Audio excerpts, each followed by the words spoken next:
They say home is where the heart is, but what happens when the people who should treasure you most treat you like an unwanted piece of furniture to be shoved into the smallest, darkest corner they can find? What happens when your own family decides that a washing machine deserves more respect than the woman who raised them? My name is Margaret Chen. I'm 68 years old, and for the past 2 years, I've been living in a laundry room barely larger than a prison cell, surrounded by the constant hum of appliances and the smell of detergent that never quite masks the underlying dampness seeping through the concrete walls. But this isn't just a story about being forgotten and discarded by the people you love most. This is about discovering that sometimes the cruelest betrayals come with the sweetest smiles, and sometimes the greatest revenge comes wrapped in kindness they'll never see coming. Before we jump back in, tell us where you're tuning in from, and if this story touches you, make sure you're subscribed because tomorrow, I've saved something extra special for you. The laundry room measures exactly 8 feet by 12 feet, and I know this because I've had nothing but time to pace every inch of it during the endless hours when sleep refuses to come. The washing machine and dryer take up nearly half the space, leaving me with a narrow strip where I've managed to squeeze a twin mattress, a small folding table, and a plastic chair that creaks every time I shift my weight. There's one small window high up on the wall, barely large enough for a cat to crawl through, that provides the only natural light I get each day. When the sun hits it just right in the late afternoon, it creates a small rectangle of warmth on the opposite wall, and I've learned to time my daily activities around that brief moment of brightness.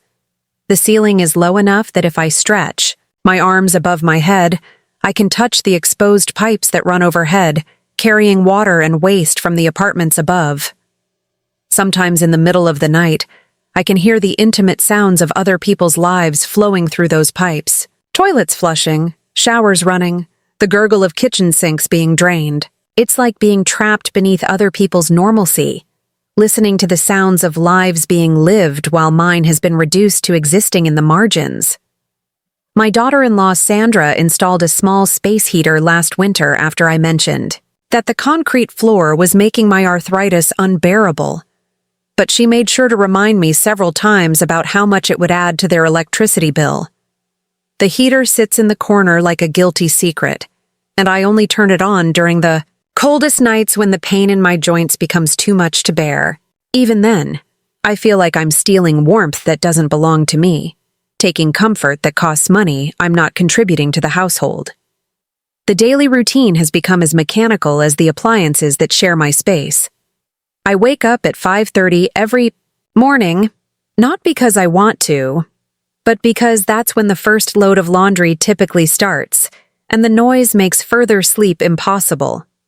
The washing machine is old and unbalanced, creating a rhythmic thumping that reverberates through the small space like a heartbeat with an irregular rhythm.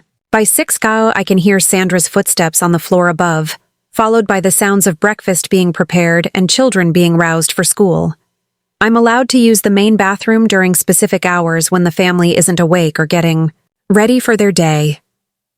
Early morning before 6:30, late evening after 9, and briefly during the day when everyone is at work and school. There's an unspoken understanding that my presence in the main areas of the house should be minimal and strategic, timed to avoid inconveniencing the real residents of this home. When nature calls outside of these designated hours, there's a utility sink in the corner of the laundry room that serves purposes I prefer not to think about too deeply. My meals consist primarily of whatever Sandra remembers to bring down to me, which is usually leftovers from the previous night's dinner, or sandwiches made from whatever lunch meat is approaching its expiration date. Sometimes she forgets entirely, and I've learned to keep a small stash of crackers and canned soup hidden behind the detergent bottles. The mini refrigerator they installed for me is barely large enough to hold a gallon of milk and a few basic items, and it hums constantly with the effort of keeping things cool in the damp environment. The washing and drying cycles have become the soundtrack to my existence. I know that the washing machine takes exactly 47 minutes to complete a regular cycle, that the dryer runs for an hour and 12 minutes on the normal setting, and that there's always a 5-minute gap between loads when the machines fall silent and I can hear my own breathing in the sudden quiet. During those brief interludes, the laundry room feels even smaller, as if the absence of mechanical noise somehow compresses the walls closer together. Sandra does 3 loads of laundry every Tuesday and Friday, and 1 load on Sunday evenings, to prepare for the week ahead. I've memorized this schedule not by choice, but by necessity, because these are the times when my small living space becomes a workplace where I'm expected to make myself invisible. I've learned to time my movements around the laundry schedule, to anticipate when I'll need to press myself against the wall to allow access to the machines, to predict when the heat and humidity from the dryer will make the already stuffy room nearly unbearable. My son David works as a mid-level manager at a logistics company, leaving the house at 7:15 every morning and returning around 6:30 in the evening. He's not cruel like Sandra can be, but he's mastered the art of looking through me as if I'm part of the basement infrastructure rather than his mother. When our paths occasionally cross in the hallway or kitchen during my permitted hours, he offers a brief nod or a mumbled greeting that feels more like acknowledgement of an acquaintance than recognition of the woman who raised him. Sandra, on the other hand, has perfected a particular tone of voice when speaking to me, a combination of forced patience and barely concealed irritation that makes every interaction feel like I'm being tolerated rather than welcomed. She works part-time as a dental hygienist, which gives her plenty of opportunities to be home during the day and monitor my movements through the house. I've learned to recognize the sound of her footsteps on the stairs above my head, the particular rhythm that means she's coming down to check on something in the laundry room, usually with a task or request that serves as a reminder of my dependence on their charity. Their children, my grandchildren, are 14-year-old Emma and 11-year-old Tyler. Emma has reached that age where she's embarrassed by most things related to her family, and having a grandmother living in the laundry room certainly qualifies as embarrassing. She avoids the basement entirely unless absolutely necessary, and when she does venture down to retrieve something from storage, she moves quickly and avoids making eye contact with me. Tyler is still young enough to be curious about my unusual living situation, but Sandra has clearly coached him about not spending too much time downstairs or asking too many questions about why Grandma lives with the washing machine. The house itself is a modest 2-story colonial in a middle-class neighborhood called Maplewood Heights, built in the 1980s with the kind of generic architecture that prioritizes function over character. David and Sandra bought it 5 years ago with a mortgage that stretches their budget, especially with Sandra only working part-time. The basement where I live was never intended to be living space. It was designed as a utility area and storage room, which explains why the ceiling is so low and the ventilation is so poor. When I first moved in 2 years ago, Sandra made a point of showing me the improvements they had made to accommodate me. The mini refrigerator, the space heater, a small lamp for reading, and a tension rod strung across one corner where I could hang a few items of clothing. She presented these additions as evidence of their generosity, as proof that they were going above and beyond to make me comfortable. At the time, I was so grateful to have anywhere to live that I accepted these modifications as luxurious amenities rather than the bare minimum required to house a human being. The story of how I ended up in this laundry room begins 3 years ago when my husband of 43 years, Robert, passed away from complications related to diabetes. Robert had been the financial backbone of our household, working as a maintenance supervisor at a large office complex until his health forced him into early retirement. His medical expenses during the final 2 years of his life, combined with the loss of his income, had gradually eroded the modest savings we had accumulated over decades of careful living. When Robert died, I discovered that our financial situation was much worse than I had realized. The mortgage on our small house was behind by 4 months, and the medical bills continued to arrive even after his funeral. Robert had been too proud to tell me how bad things had gotten, handling all the financial correspondence himself and assuring me that everything was under control even as our world was quietly collapsing around us. Preparing and narrating this story took us a lot of time, so if you are enjoying it, subscribe to our channel. It means a lot to us. Now, back to the story. I tried to keep the house by taking a part-time job at a local grocery store, but at 66 years old with no recent work experience, my options were limited. The pay was barely enough to cover utilities and groceries, let alone catch up on the mortgage payments. The bank was patient for a while, especially after I explained my situation, but patience has its limits when money isn't changing hands. David and Sandra were dealing with their own financial pressures during this time. Their mortgage payment, combined with childcare costs and the general expenses of raising 2 children, left little room in their budget for helping me maintain my own household. When I finally admitted that I was going to lose the house, David offered to let me move in with them temporarily while I figured out my next steps. The key word was temporarily.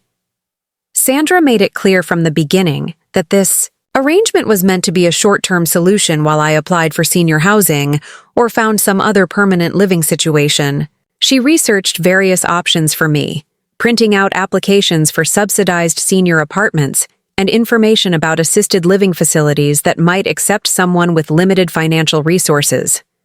But the waiting lists for affordable senior housing were measured in years, not months.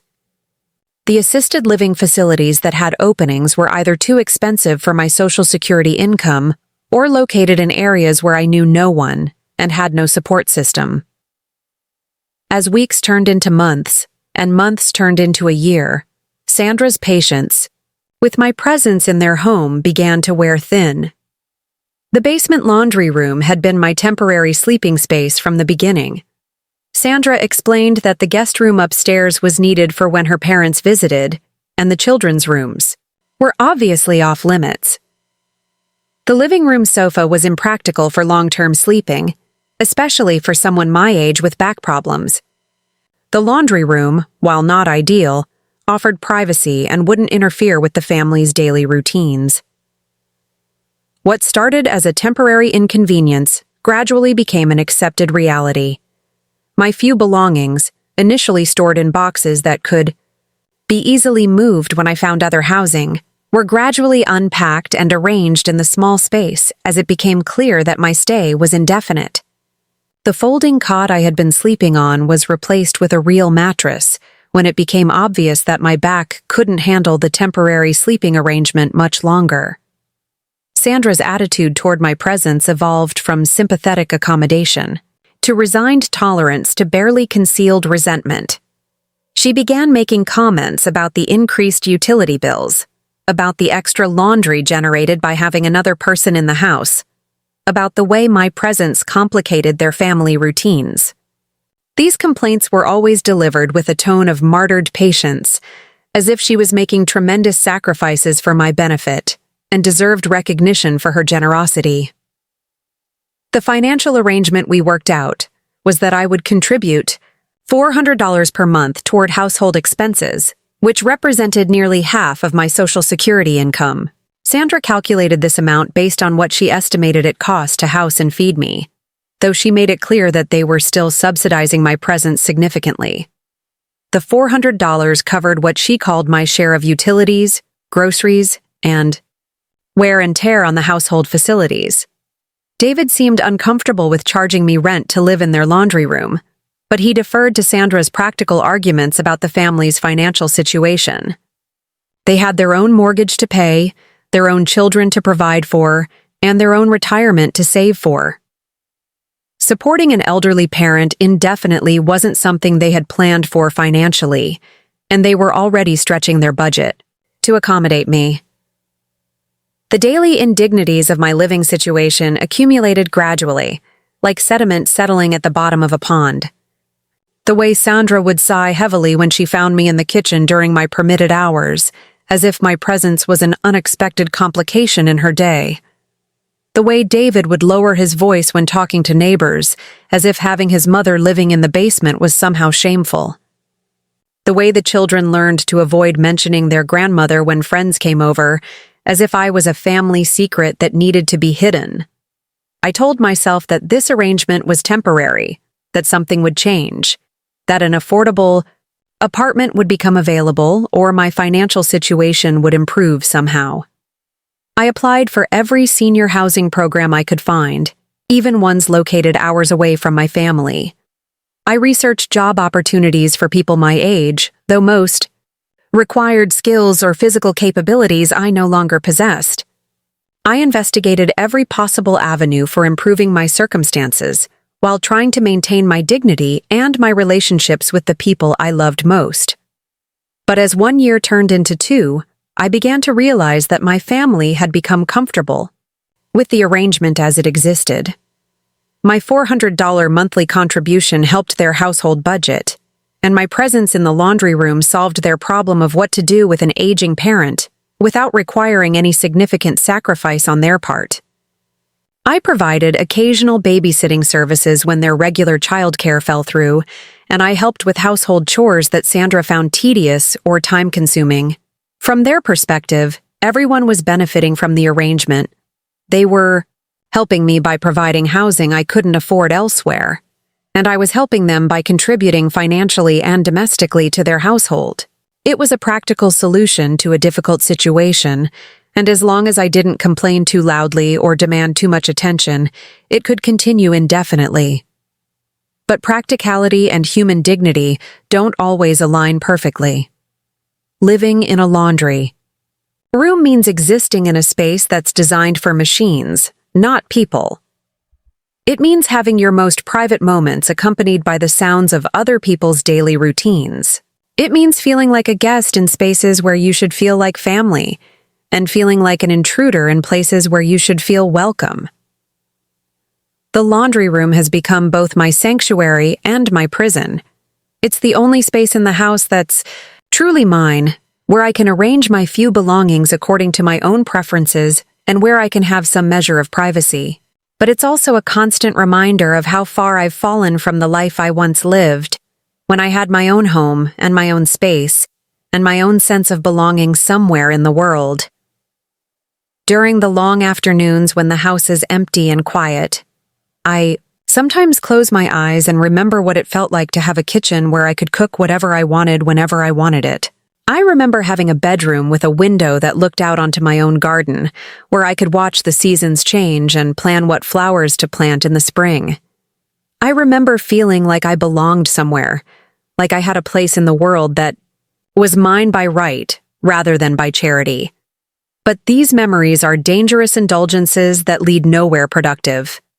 The reality is that I'm 68 years old, living in a laundry room, dependent on the charity of family members who see me as more of an obligation than a blessing. The reality is that my options are limited, my resources are minimal, and my future seems to stretch ahead of me like an endless series of identical days marked by the rhythm of washing machine cycles and the careful navigation of someone else's household routines. What my family doesn't know, what they've never bothered to ask about or investigate, is that I haven't always been the powerless old woman they see when they look at me now. They don't know about the life I lived before I became Robert's wife and David's mother, about the choices I made and the opportunities I had, and the person I was when I had control over my own destiny.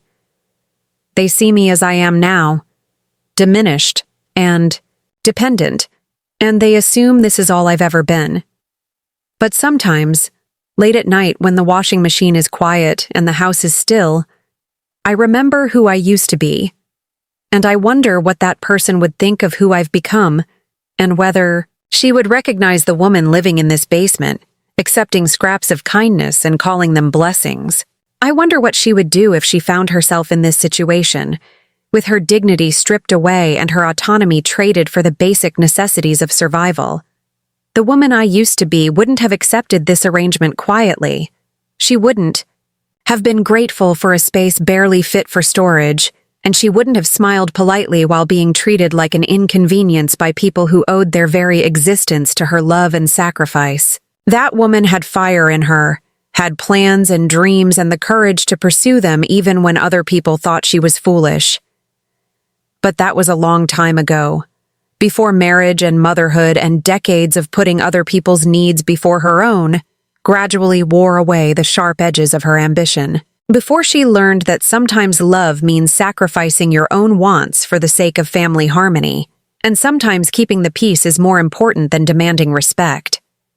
As I sit here in this laundry room, surrounded by the detritus of other people's lives, I find myself wondering if that fire still exists somewhere inside me, banked but not extinguished, waiting for the right moment to flare back to life. I wonder if the woman who once believed she could conquer the world is still in here somewhere, buried beneath years of compromise and accommodation, and the gradual acceptance of smaller and smaller spaces for herself. Tomorrow will bring another day of the same routine, the same careful navigation of other people's schedules and needs, the same grateful acceptance of whatever kindness is offered to me. But tonight, in the quiet darkness of this laundry room, I allow myself to remember who I used to be and to wonder if there's any way to find her again. The woman I used to be had a name that once commanded respect in boardrooms across 3 states. Margaret Chen wasn't always the elderly woman grateful for a corner next to a washing machine.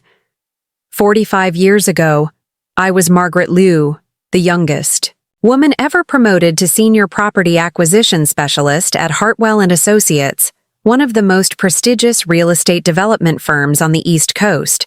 I was the one they called when a deal seemed impossible, when sellers refused to negotiate, when properties had complications that made other investors walk away.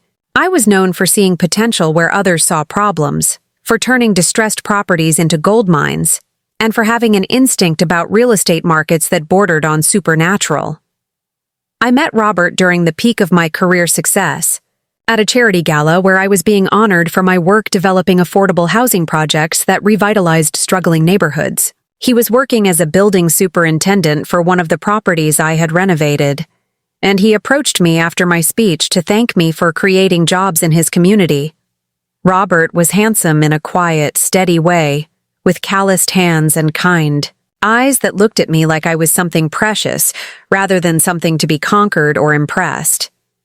Most of the men I dated in those days were intimidated by my success or wanted to use my connections for their own advancement. Robert was different.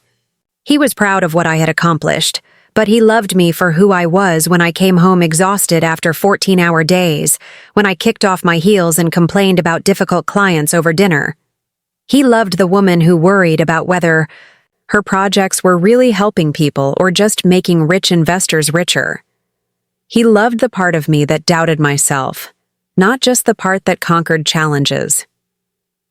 When I became pregnant with David at 32, I was running my own boutique real estate firm with 6 employees and a client list that included some of the wealthiest families in the region. I owned a portfolio of rental properties that generated enough passive income to fund my lifestyle and my business expansion plans.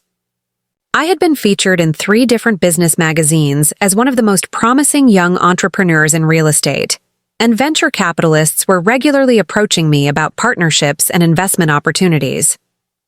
Robert and I had long conversations about what kind of life we wanted to build together and what kind of parents we wanted to be.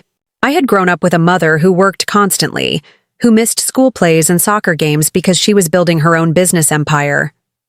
I loved her for her strength and independence, but I also remembered the loneliness of coming home to empty houses and eating dinner alone while she attended networking events and client meetings.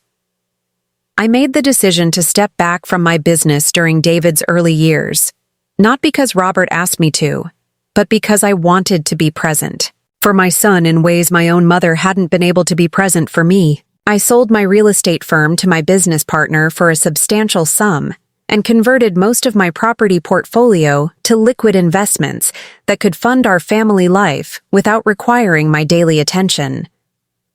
The plan was always that I would return to real estate once David was older, once he was in school and needed less of my constant attention. Robert and I talked about me starting a new firm when David turned 10, about building something even bigger and better with the wisdom and connections I had gained from my earlier success. I kept my real estate license current, maintained my professional relationships, and continued studying market trends so I would be ready to jump back in when the time was right. But life has a way of reshaping plans without asking permission. David turned out to be a child who needed more support than we had anticipated. He struggled in school, not because he wasn't intelligent, but because he learned differently than his classmates. He needed tutoring and special programs and the kind of individualized attention that required a parent to be available for meetings and advocacy and the countless small crises that define a challenging academic journey. By the time David reached high school and became more independent, Robert's health was beginning to decline. The diabetes that had seemed manageable in his 40s became a constant concern in his 50s. He needed help managing his diet, his medication, his doctor's appointments, and the gradual modifications to our lifestyle that chronic illness demands. I found myself becoming a caregiver rather than returning to my career, supporting Robert through the slow progression of a disease that was stealing his energy and his confidence along with his health. The years I spent caring for Robert and David weren't years I regret. They were filled with quiet satisfactions and daily acts of love that don't generate income or public recognition, but create the foundation for family happiness. I learned to find meaning in different kinds of success, in David's graduation from college despite his learning challenges, in Robert's gratitude for the small ways I made his illness more bearable, in the knowledge that I was building something valuable, even if it couldn't be measured in dollars or professional achievements. But those years also meant that my real estate skills became rusty, my professional connections grew cold, and my understanding of current market conditions fell behind the rapidly changing industry landscape. Technology transformed the way real estate business was conducted. New regulations changed the legal requirements for property development, and the economic shifts of the early 2000s created opportunities and challenges that I wasn't positioned to capitalize on or navigate. When Robert's condition worsened and required early retirement, I briefly considered returning to real estate work to replace his lost income. But the industry I re-entered was different from the one I had left, and my age became a barrier that I hadn't anticipated. Potential employers saw a woman in her early 60s with a resume gap of nearly 20 years, and they couldn't imagine how my outdated experience could be relevant to their current needs. The few positions I was offered were entry-level roles. That would have required me to start over at the bottom of an industry I had once dominated from the top. The salary offers were insulting compared to what I had earned decades earlier, and the work environments were designed for people half my age with twice the energy I had after years of caregiving and stress. I convinced myself that Robert's pension and our savings would be enough to carry us through his illness and into a modest retirement. We owned our house outright, having paid off the mortgage years earlier when my real estate income was substantial. Our expenses were reasonable, and with careful budgeting, we should have been able to maintain a comfortable lifestyle even without my working income. What I didn't anticipate was how expensive chronic illness could become, even with insurance coverage. The copays and deductibles, the medications that weren't fully covered, the medical equipment and home modifications that were considered elective rather than necessary, the transportation costs for frequent medical appointments, and the gradual accumulation of expenses that individually seemed manageable but collectively became overwhelming. Robert tried to shield me from the worst of our financial deterioration, handling the bills and the insurance paperwork himself, even as his cognitive abilities began to decline along with his physical health. He would assure me that everything was under control, that his pension was covering our expenses, that we didn't need to worry about money on top of everything else we were dealing with. I trusted his management of our finances because he had always been responsible and conservative with money, and because I was exhausted from the emotional labor of watching someone I loved slowly decline. It was easier to believe his reassurances than to demand details about our financial situation that might have revealed problems I wasn't equipped to solve. When Robert died, the full scope of our financial crisis became impossible to ignore. The pension had been smaller than I realized, reduced by early retirement penalties and medical premium deductions. The medical bills had been accumulating despite his assurances that insurance was covering everything. The house, which I thought was owned free and clear, had been mortgaged twice to cover expenses that Robert hadn't wanted to burden me with while I was dealing with his illness. The lawyer who helped me settle Robert's estate explained that my husband had been robbing Peter to pay Paul for nearly 3 years, using credit cards to cover daily expenses while the mortgage payments fell behind, borrowing against the house to pay medical bills while insurance claims remained unpaid due to paperwork complications that Robert hadn't understood how to resolve. David was sympathetic to my situation, but he was also dealing with his own financial pressures as a new homeowner with young children and a wife who had reduced her working hours to focus on childcare. He helped me navigate the immediate crisis, contacting creditors to arrange payment plans and assisting with the insurance paperwork that Robert had abandoned in frustration and confusion.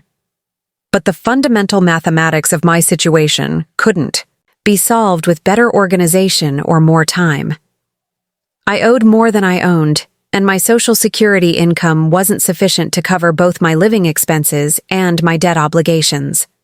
The house would have to be sold to pay the creditors, and even that wouldn't be enough to clear all the outstanding balances. Sandra researched bankruptcy options for me, approaching the crisis with the same methodical efficiency she brought to all problems that could be solved with research and planning. She printed out information about debt counseling services, senior, financial assistance programs, and legal protections for elderly people facing foreclosure. She genuinely wanted to help me find a solution that would allow me to maintain some independence and dignity. But the reality was that I was too old to rebuild my finances and too poor to maintain my independence. The affordable senior housing, that might have been appropriate for my situation, had waiting lists measured in years, and the facilities that had immediate openings were located far from my family or were of such poor quality that they felt more like warehouses for warehousing the elderly than communities for living. David's offer to let me move in with his family temporarily seemed like the only viable option, a bridge that would give me time to find a more permanent solution while keeping me close to the people who loved me. I was grateful for their willingness to help, even though I understood that the arrangement would be challenging for everyone involved. What I didn't anticipate was how quickly temporary charity would transform into permanent resentment, or how easily my presence in their home would shift from welcome to tolerated to barely endured. I thought I understood the sacrifices they were making to accommodate me, but I underestimated how those sacrifices would accumulate over time and gradually poison our relationships. Sandra's initial sympathy for my situation gave way to frustration, with the practical complications of housing an additional adult in a home that wasn't designed for multi-generational living. Every conversation about household logistics became a reminder that my presence was creating problems that wouldn't exist if I had other options. Every unexpected expense or scheduling conflict somehow traced back to the ways my living situation complicated their normal routines. David's guilt about his mother's circumstances was gradually overwhelmed by his own stress about supporting his immediate family, while also contributing to my care. He began to resent the assumption that my needs should take priority over his children's activities or his wife's comfort. He started avoiding conversations about my future, because every discussion led to the same conclusion that there were no good options and no easy solutions.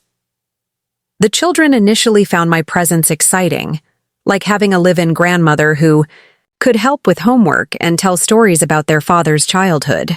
But novelty wears off quickly when it comes with restrictions on their use of common spaces and constant reminders to be quiet because grandma is sleeping in the basement. Within 6 months, the family dynamics had shifted in ways that none of us had predicted or prepared for. I was no longer a beloved family member going through a temporary crisis. I had become a permanent responsibility that no one had chosen, but everyone had to accommodate.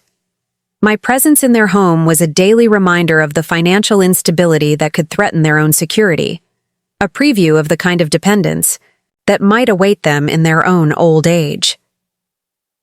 The basement laundry room became my designated space, not because it was the most appropriate location for an elderly person to live, but because it was the only area of the house that my presence wouldn't disrupt the family's normal routines.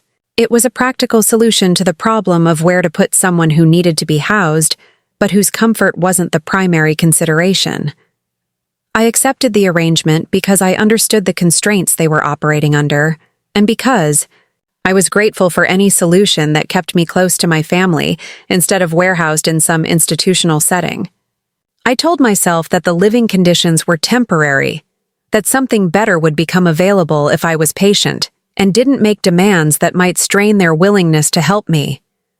But as months turned into years, I began to understand that this arrangement had become permanent, not because better options weren't available, but because the current situation was working well enough for everyone except me. My family had found a way to fulfill their obligations to care for an aging parent without significantly disrupting their own lives or compromising their own comfort. From their perspective, they were making generous sacrifices to support me.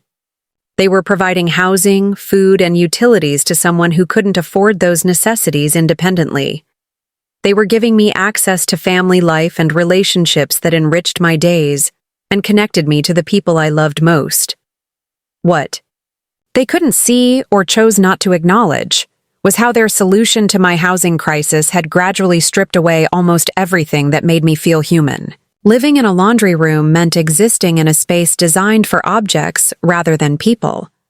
Being dependent on their charity meant accepting whatever conditions they chose to offer without negotiating for better treatment. I had become invisible, in the way that people become invisible when their needs are inconvenient and their presence is tolerated rather than welcomed.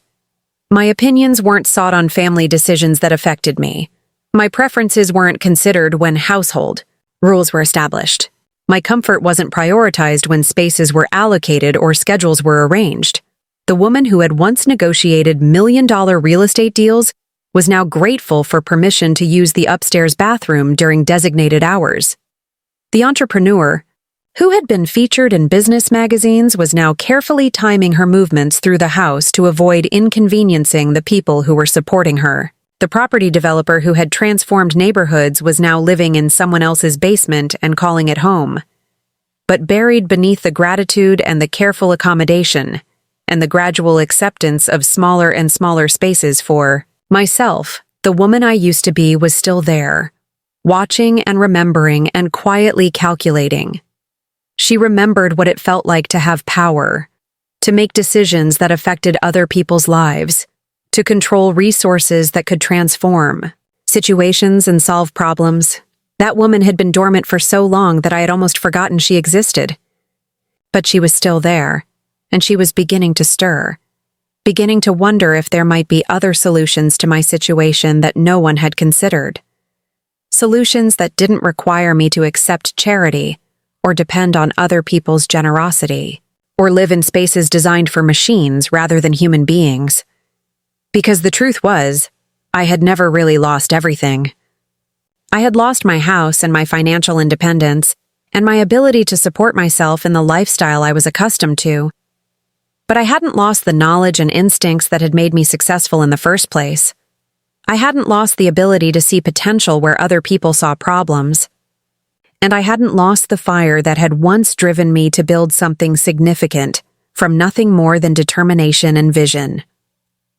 The letter that changed everything arrived on a humid Thursday morning in September, delivered by a courier who rang the doorbell 3 times before Sandra finally answered, clearly annoyed at being interrupted during her morning routine.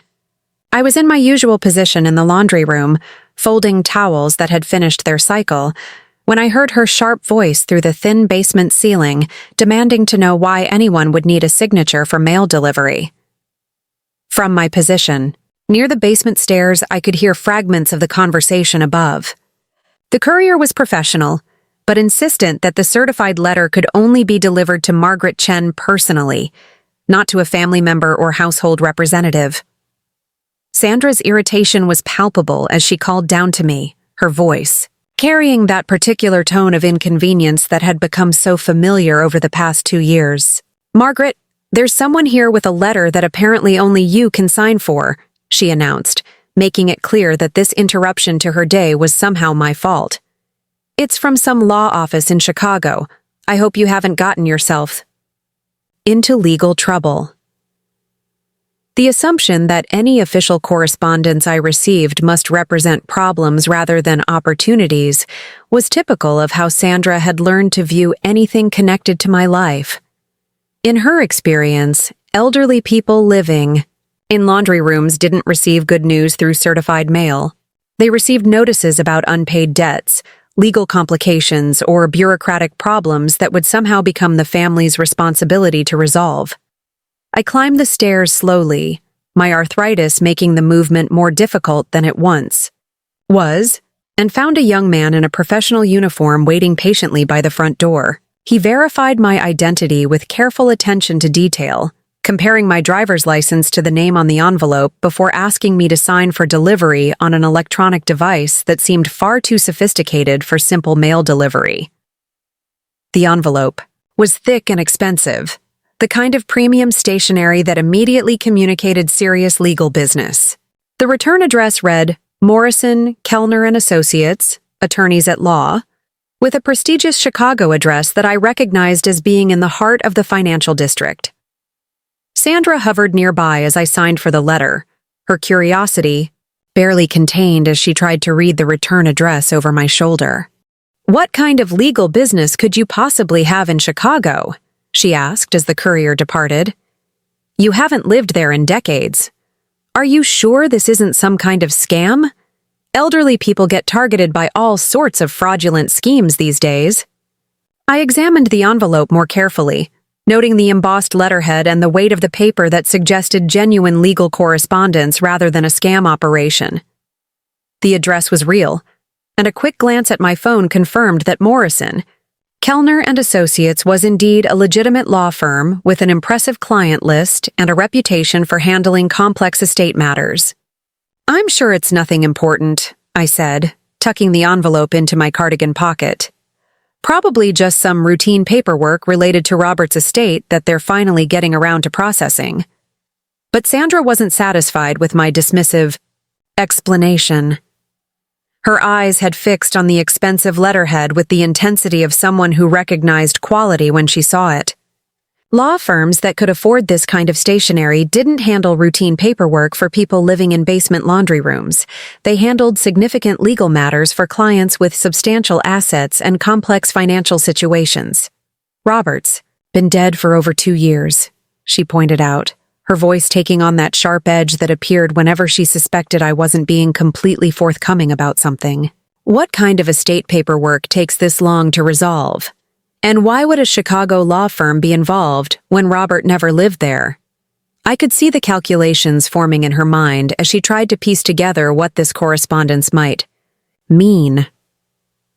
Sandra had an analytical nature that served her well in her dental hygiene career, where attention to detail and systematic thinking were essential skills. She applied the same methodical approach to family finances and household management, which meant she was naturally suspicious of any variables that didn't fit her understanding of our family's financial situation. "I have no idea," I replied honestly. "I'll read through it later when I have more time to focus on whatever legal language they're using. You know how complicated these documents can be." Sandra followed me partway down the basement stairs, clearly reluctant to let the matter drop without more information. Her persistence was understandable, given that any significant change in my financial situation would potentially affect the household dynamics that had stabilized around my current circumstances. If I suddenly inherited money or property that needed to be managed, it could create complications for everyone involved. "Maybe I should look at it with you," she suggested, her tone shifting to false helpfulness. "I deal with insurance paperwork and legal documents at work all the time. I might be able to help you understand what they're asking for." The offer was presented as assistance, but I could hear the underlying agenda. Sandra wanted to know what was in that envelope because it might represent changes that could disrupt the careful balance she had established in her household. My presence in their home had become a known quantity, a manageable situation with predictable costs and benefits. Unknown legal correspondence represented variables that could upset that equilibrium in ways she couldn't anticipate or control. That's Very kind of you, I said. But I think I should read through it myself first. If I need help understanding something, I'll certainly ask. I retreated to my corner of the laundry room and waited until I heard Sandra's footsteps retreat upstairs, before opening the envelope. The letter inside was written on the same expensive stationery, with multiple pages of dense legal text that would require careful reading to fully understand. But the opening paragraph was clear enough to stop my heart. "Dear Mrs. Chen," it began, "we are writing to inform you that you have been named as the sole beneficiary in the estate of Eleanor Castellano, who passed away on August 15th of this year. Ms. Castellano was a longtime client of our firm, and she left specific instructions that we locate and contact you regarding a substantial inheritance that she wished to leave in your name. Eleanor Castellano." I hadn't heard that name in over 25 years, but reading it brought back a flood of memories that I had carefully buried beneath decades of different priorities and responsibilities. Eleanor had been my mentor during the early years of my real estate career, a brilliant and ruthless businesswoman who had taken me under her wing when I was just starting out in property development. She was 15 years older than me, unmarried, by choice, and completely devoted to building her real estate empire with a single-minded focus that both inspired and intimidated everyone who worked with her. Eleanor owned commercial properties across the Midwest, had development projects in 6 different states, and commanded respect in business circles that were dominated by men who initially dismissed her before learning to fear her negotiating skills. I had met Eleanor when I was 28 years old and struggling to establish credibility in an industry that didn't take young women seriously. She had attended a presentation I gave about affordable housing development and approached me afterward with an offer that changed the trajectory of my entire career. She wanted to partner with me on a project that would transform a declining industrial district into a mixed-use development that combined commercial spaces with affordable residential units. Working with Eleanor taught me everything I knew about identifying undervalued properties, negotiating complex deals, and seeing potential in locations that other investors overlooked. She was demanding and exacting, but she was also generous with her knowledge and protective of my interests in ways that I didn't fully appreciate until much later. Eleanor made sure I received credit for my contributions to our joint projects, insisted that my name appeared on legal documents as an equal partner, and gradually transferred more and more responsibility to me as she recognized my abilities. Our partnership lasted for 5 years and generated substantial profits for both of us. But it ended abruptly when I made the decision to marry Robert and step back from the aggressive career focus that Eleanor considered essential for success in real estate development. She couldn't understand why I would choose marriage and potential, motherhood over the business empire we were building together. Eleanor viewed my decision as a betrayal of everything she had taught me about independence and self-determination. She believed that women in business couldn't afford to divide their attention between professional success and traditional family roles, that the industry was too competitive and unforgiving to allow for the compromises that marriage and children would require. Our final conversation was painful and angry, with Eleanor accusing me of wasting my potential and me defending my right to choose love and family over career advancement. She told me that I would regret my decision, that I would spend the rest of my life wondering what I could have accomplished if I had remained focused on business instead of getting distracted by domestic concerns. We never spoke again after that conversation, though I occasionally heard news about her continued success through professional networks that we both belonged to. Eleanor built her real estate empire into something even more impressive than what we had been working on together, acquiring properties and developing projects that established her as one of the most successful female entrepreneurs in the Midwest. The years passed and my own life became consumed with raising David and caring for Robert. I sometimes wondered what Eleanor thought about the choices I had made. Whether she still believed I had wasted my potential, or whether she had eventually understood that different people could define success in different ways. I wondered if she ever missed our partnership, or if she had found other protégés to mentor and develop. Now, reading this letter from her lawyers, I learned that Eleanor had never stopped thinking about me, that she had followed my life from a distance and made provisions for me in her will that suggested a complicated mixture of regret and affection. The letter explained that she had left me not just money, but an entire portfolio of properties that represented the foundation of her business empire. According to the legal documents, Eleanor had died of cancer at the age of 78, unmarried and childless as she had always planned to be. She had spent her final months organizing her affairs and ensuring that her estate would be distributed according to her wishes. The bulk of her properties and investments had been left to various business partners and protégés who had worked with her over the years, but she had reserved her most valuable assets for me. The inheritance included 3 commercial properties in Chicago's financial district, 2 apartment buildings in gentrifying neighborhoods that generated substantial rental income, and a portfolio of development projects that were in various stages of completion. The total value of the estate was estimated at over $12 million, though the lawyers noted that some properties were still being appraised, and the final figure could be significantly higher. But Eleanor had included more than just financial assets in my inheritance. The letter explained that she had also left detailed instructions about how she wanted me to use these resources, along with a personal letter that had been sealed separately and would be delivered once I confirmed my intention to accept the inheritance. The lawyers needed to meet with me in Chicago to complete the transfer of assets and explain the various legal and financial implications of accepting such a substantial inheritance. They offered to arrange travel and accommodation if necessary, understanding that the logistics of claiming an inheritance might be challenging for someone in my circumstances. As I read through the legal documentation, my hands began to shake with the magnitude of what Eleanor had done. She had given me more than just financial resources. She had given me back the power to control my own life and make my own decisions about how I wanted to live.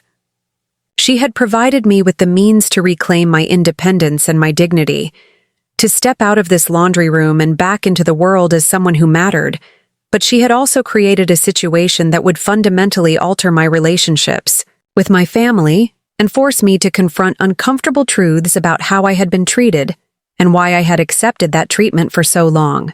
The inheritance would give me options that I hadn't had before, but it would also reveal how my family would react to my changed circumstances.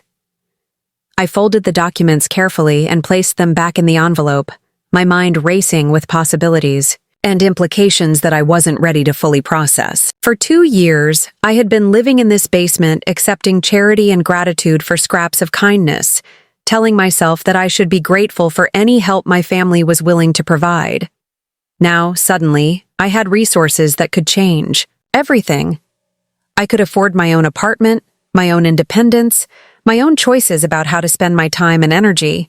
I could reclaim the dignity that had been gradually stripped away through years of dependence and accommodation. But I could also finally see clearly how I had been treated when my family believed I had nothing to offer them except gratitude and compliance. I could understand the difference between genuine love and reluctant obligation, between charity offered with grace and assistance provided with resentment. The washing machine kicked on, beginning its familiar cycle, and I realized that I was hearing that sound differently now. Instead of the soundtrack to my imprisonment, it had become the background noise to my liberation. Instead of marking time in a space where I didn't belong, it was counting down the moments until I could choose where I wanted to be. Above my head, I could hear Sandra moving around the kitchen, probably still thinking about the expensive envelope and wondering what legal complications might be developing. She had no idea that her carefully controlled household was about to be disrupted by possibilities she couldn't imagine or manage. David would be coming home from work in a few hours, and the children would return from school, and the normal routines of family life would continue as if nothing had changed. But everything had changed, even if they didn't know it yet. The woman sitting in their laundry room was no longer the powerless elderly relative who depended on their charity for survival. I was Margaret Chen again, the woman who had once commanded respect in boardrooms and negotiated million-dollar deals. I was the protégé that Eleanor Castellano had chosen to carry on her legacy. I was someone with resources and options and the power to make decisions that could affect other people's lives. But I was also someone who had learned important lessons about human nature during these years of dependence and humiliation. I had seen how people treated those they perceived as powerless, how quickly charity could become resentment, how easily love could become conditional on what someone could provide in return. Eleanor's inheritance had given me more than just money and property. It had given me the opportunity to test my family's true feelings toward me, to see how they would react when they discovered that the woman they had been treating as a burden was actually someone with substantial resources and influence.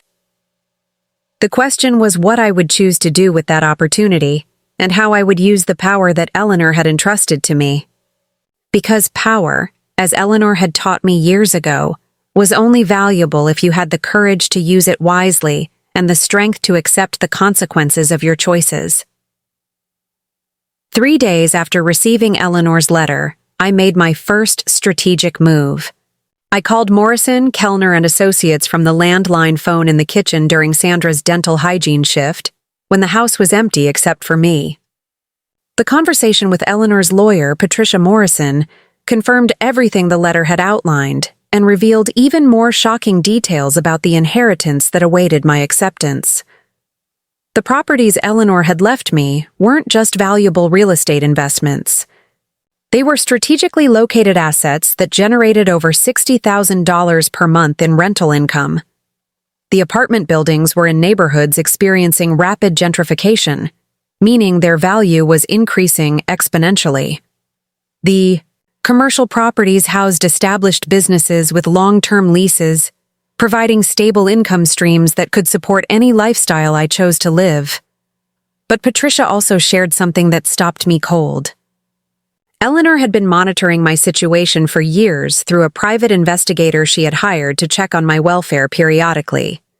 She knew about Robert's death, about my financial struggles, about losing the house, and about my current living arrangements in David's basement laundry room. Ms. Castellano was quite concerned about your circumstances, Patricia explained, her voice carefully professional. She felt responsible for the way your relationship ended and wanted to ensure that you had resources available if you ever needed them. She updated her will 3 times in the past 5 years, always increasing your inheritance as her portfolio grew. Eleanor had known about my humiliation and had spent years planning this rescue. But she had also included specific instructions about how she wanted me to handle the inheritance, conditions that revealed her understanding of my character and her hopes for how I would use this second chance. There's one unusual stipulation, Patricia continued.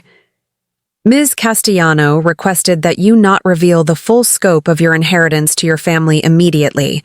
She wanted you to have time to observe their behavior toward you when they believe your circumstances haven't changed, and then again when they discover you have resources. She called it the ultimate character assessment. Eleanor's final manipulation was both brilliant and devastating. She was giving me the tools to conduct the same kind of thorough evaluation that she had always applied to business deals, except this time, I would be evaluating the people who claimed to love me.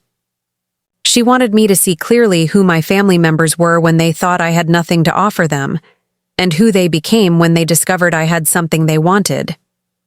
The conversation with Patricia lasted over an hour as we discussed the logistics of claiming my inheritance without alerting my family to the dramatic change in my circumstances. We arranged for me to travel to Chicago the following week under the pretense of handling some routine legal matters related to Robert's estate. The law firm would provide transportation and accommodation, allowing me to complete all necessary paperwork while maintaining the fiction that I was dealing with minor bureaucratic details. When Sandra returned from work that evening, I was sitting in the kitchen with a cup of tea, having positioned myself strategically to appear casual and unremarkable when she walked through the door. She immediately noticed the notepad where I had written some basic information about my supposed trip to Chicago, exactly as I had planned. "What's all this about Chicago?" she asked, dropping her purse on the counter with the heavy sigh that indicated her workday had been particularly stressful. I thought you said that letter was just routine paperwork.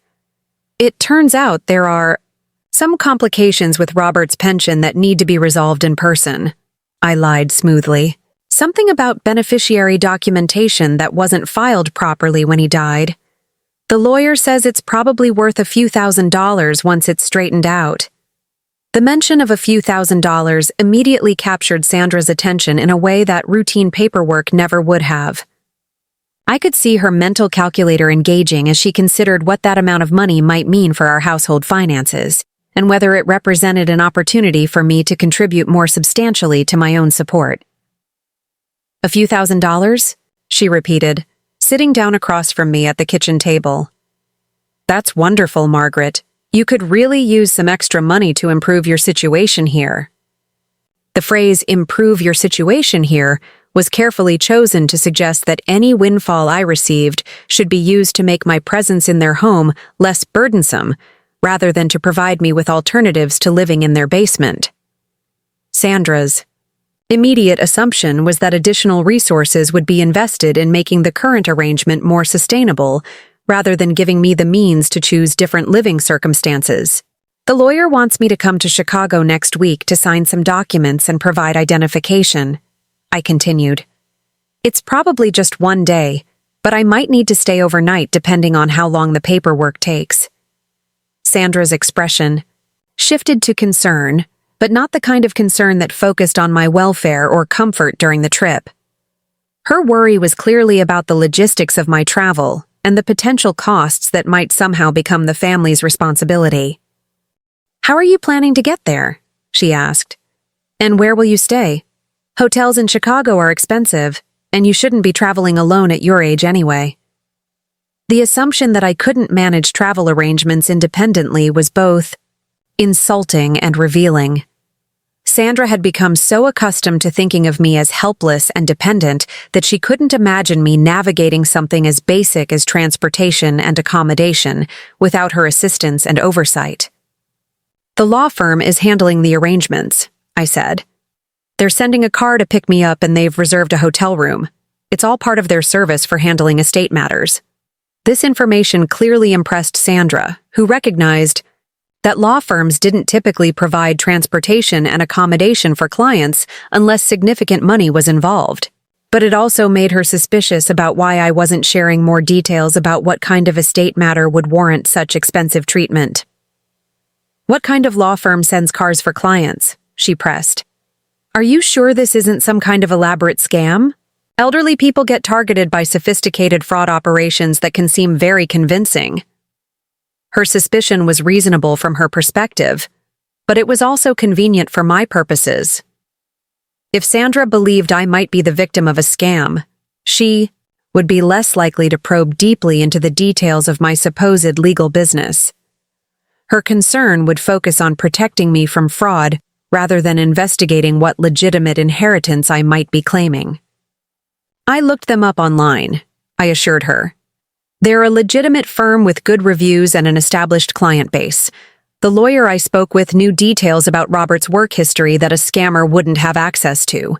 Over the next few days, I carefully orchestrated small changes in my behavior that would be noticeable but not dramatic enough to raise immediate alarm. I began spending more time in the common areas of the house during my permitted hours, moving through the spaces. With slightly more confidence than I had shown in months, I started contributing more actively to conversations during the rare family dinners when I was included, offering opinions and observations that demonstrated I was still capable of independent thought and analysis. Most importantly, I began paying closer attention to how each family member treated me, documenting their words and actions with the analytical skills that Eleanor had taught me to apply to business situations. I was looking for patterns of behavior that revealed their true attitudes toward me, evidence of how they saw me when they thought I was powerless and grateful for their charity. Sandra's treatment of me had subtle variations that became more apparent when I started observing systematically. On days when she was stressed about money or household management, her interactions with me carried an undertone of resentment that suggested she viewed me as an additional burden, rather than a family member deserving of care. When she was in good moods, usually because of positive developments in her own life. She could be genuinely kind and attentive in ways that reminded me of the woman David had fallen in love with. But even her kindness carried implications that troubled me. When Sandra was being nice to me, it felt performative, as if she was demonstrating her own virtue rather than expressing genuine affection. Her thoughtful gestures seemed designed to make her feel good about herself as a caring daughter-in-law, rather than to address my actual needs or preferences. David's behavior was more consistently distant, but also more obviously conflicted. I could see him struggling with guilt about my living situation and frustration about the financial pressure of supporting me. He would sometimes start conversations with me that seemed intended to rebuild our relationship, but these efforts always felt forced and artificial, as if he was checking items off a mental list of obligations to his mother, rather than genuinely wanting to connect with me. The children's behavior was the most heartbreaking to observe because it was the most honest. Emma and Tyler treated me exactly the way they had been taught to treat me, which was as a peripheral family member who deserved basic politeness, but not real attention or consideration. They had learned to see me as part of the household infrastructure, rather than as their grandmother, someone whose presence was expected, but whose needs and feelings were not particularly important. When I announced my upcoming trip to Chicago, each family member's reaction provided valuable data about their true feelings toward me. Sandra's primary concern was ensuring that the trip wouldn't create any additional responsibilities or expenses for her family. David seemed relieved that I would be handling my own legal affairs without requiring his assistance or involvement. The children showed polite interest that lasted about 30 seconds before they returned to their own activities and concerns. None of them asked whether I was nervous about traveling alone after years of rarely leaving the house. None of them offered to help me prepare for the trip or expressed concern about my welfare while I was away. None of them seemed to consider that this might be an emotionally significant experience for me, regardless of what legal matters I was handling. Their reactions confirmed what I had been learning during my months of careful observation. They had all become comfortable thinking of me as a manageable problem rather than a beloved family member. My trip to Chicago was relevant to them only insofar as it might affect their own circumstances, not because they cared about what the experience meant to me personally. The night before my departure, I sat in the laundry room surrounded by the familiar sounds of the appliances and the house settling around me, mentally preparing for the transformation that would begin the next day. In less than 24 hours, I would be in Eleanor's lawyer's office, signing documents that would make me a millionaire several times over. I would become someone with resources and options, and the power to make decisions that could affect other people's lives. But I would return to this basement and continue playing the role of the grateful elderly relative who depended on their charity for survival. I would observe how they treated me when they believed nothing had changed, and then I would gradually reveal my new circumstances and watch how their behavior evolved as they understood what my inheritance meant for their own situations.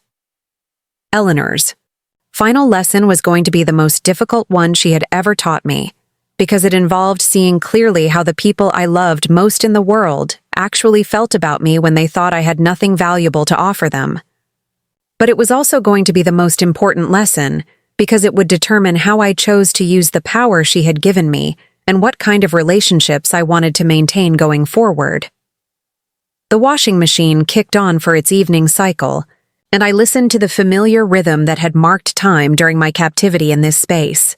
But now, each rotation of the drum was counting down to my liberation, marking the hours until I could reclaim my identity as someone who mattered in the world beyond this basement. Tomorrow, I would begin the process of discovering who Margaret Chen could become when she had the resources to choose her own path.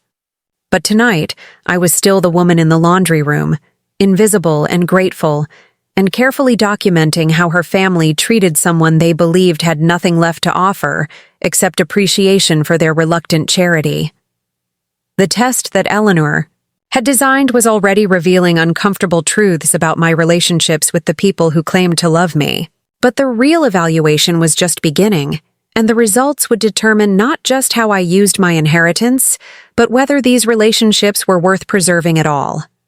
My trip to Chicago was scheduled to last 2 days, but I deliberately extended it to 4 days to give myself time to accomplish something beyond the legal paperwork.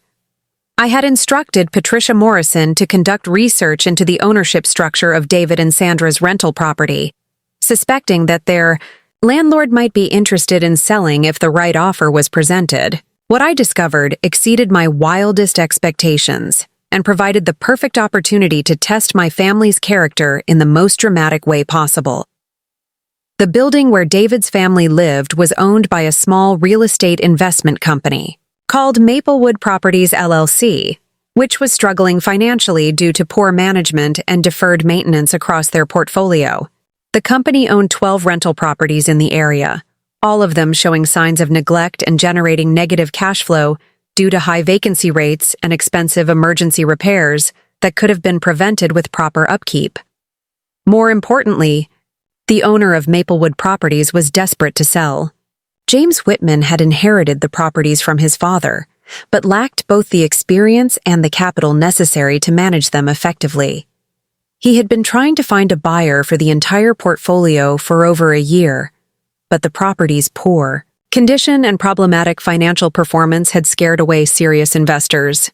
Within 48 hours of arriving in Chicago, I had negotiated the purchase of Maplewood Properties LLC for $2.8 million, significantly less than the assessed value of the properties, but a fair price considering their current condition, and the capital investment that would be required to bring them up to proper standards. The transaction would be completed within 30 days, making me the new landlord for David and Sandra's building, along with 11 other properties in their neighborhood. But the building purchase was only the beginning of my plan. Patricia and her team had also identified several other strategic real estate opportunities in the Maplewood Heights area, including a small shopping center that housed the grocery store where Sandra shopped, a medical office building where her dental practice was located, and a commercial strip that contained the children's daycare center and David's favorite restaurant. By the time I returned home, I had committed to purchasing over $15 million worth of real estate in my family's immediate vicinity. I would soon own or control significant portions of the commercial and residential infrastructure that shaped their daily lives, from where they lived, to where they worked, to where they shopped and socialized. The power of these acquisitions went far beyond simple ownership. As a property owner, I would have influence over rental rates, lease terms, building improvements, and tenant selection. I could determine whether businesses in my buildings remained viable, whether residential tenants received proper maintenance and services, and whether the entire neighborhood experienced revitalization or continued decline. Eleanor's inheritance had given me more than just financial independence. It had given me the ability to control the environment in which my family lived their lives, to shape their circumstances in ways they would never suspect until I chose to reveal my involvement. When I arrived home from Chicago on Sunday evening, Sandra was waiting in the kitchen with a carefully prepared dinner and what appeared to be genuine excitement about hearing how my trip had gone. She had set the table with her good dishes, opened a bottle of wine that they usually reserved for special occasions, and even invited the children to join us for what she described as a celebration of my successful handling of the pension paperwork. "So, tell us everything," she said as we sat down to eat. "Was it as complicated as they made it sound? How much money were you able to recover?" I had prepared for this conversation during the drive home, planning exactly how much information to reveal and how much to keep hidden while I continued my evaluation of their behavior. The story I had constructed was designed to be believable, but also to test their reactions to the possibility that I might have access to more resources than they had previously understood. "It was more complicated than I expected," I began, "but also more beneficial. It turns out Robert's pension had several components that weren't properly processed when he died. The lawyer was able to recover about $15,000 in back payments, plus they're going to correct the monthly amount I should have been receiving all along. The $15,000 figure was carefully chosen to be large enough, to seem significant but small enough to be believable as a pension correction. It represented money that could make a real difference in my quality of life without being so substantial that it would fundamentally change my dependence on their support. Sandra's eyes lit up with what appeared to be genuine pleasure at my good fortune. "That's wonderful, Margaret. You must be so relieved to have some financial breathing room finally." But I was watching her carefully, looking for signs of how this news affected her calculations about our household arrangements.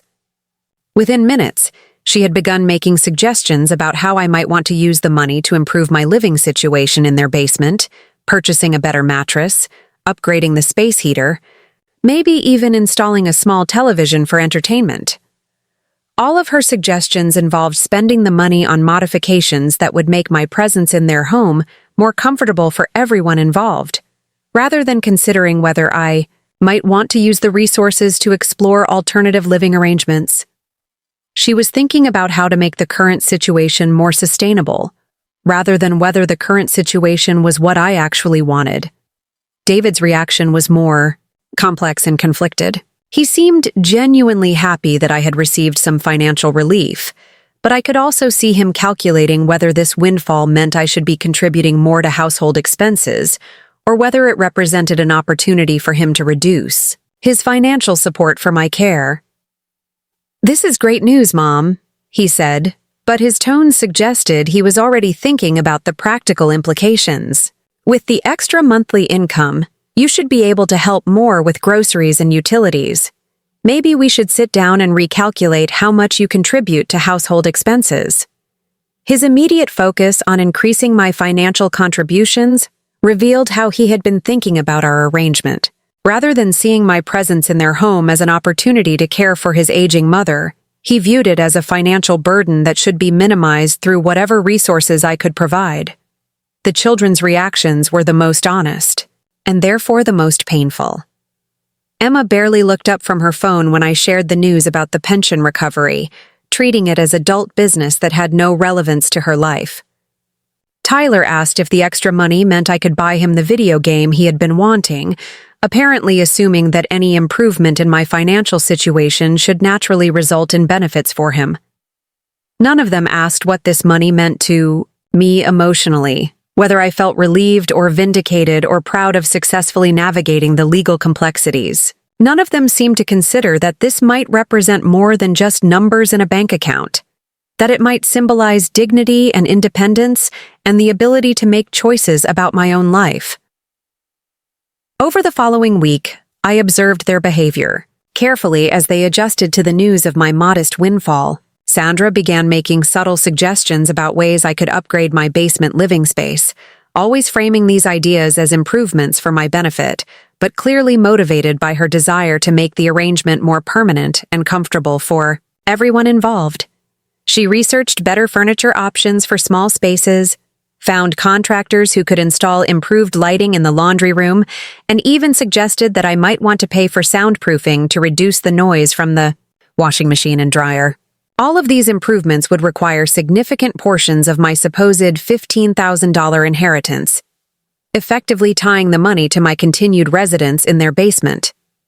David became more direct about discussing my financial contributions to the household, suggesting that we should formalize our arrangement with a written agreement that specified my responsibilities and their obligations. He wanted to create a lease-like document that would protect everyone's interests and ensure that expectations were clearly defined. The conversation about formalizing our arrangement revealed how David was thinking about my long-term presence in their home. Rather than seeing it as a temporary situation while I regained my independence, he was planning for it to become a permanent arrangement that would be managed through legal documents and financial agreements rather than family affection and mutual support. But what disturbed me most was how quickly they all adjusted to thinking of me as someone with resources to be managed rather than needs to be met. The modest improvement in my financial situation immediately changed their calculations about what I owed them and what they owed me, shifting the balance toward greater expectations of my contributions and reduced acknowledgement of their sacrifices. was during this period of observation that I received a phone call that accelerated my timeline for revealing the truth about my circumstances.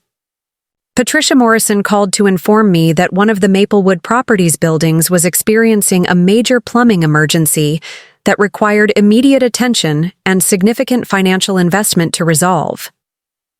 The building in question was the one where David and Sandra lived, and the emergency involved a burst main water line that had flooded the basement and damaged the electrical systems serving the entire building. The repairs would cost approximately $40,000 and would require all tenants to relocate temporarily while the work was completed. As the new owner, you'll need to make decisions about how to handle this situation, Patricia explained. The previous owner didn't have insurance coverage for this type of emergency, and the tenants' leases don't include provisions for temporary relocation expenses. This crisis provided the perfect opportunity to reveal my true circumstances to my family while simultaneously demonstrating the power I now possessed to affect their lives.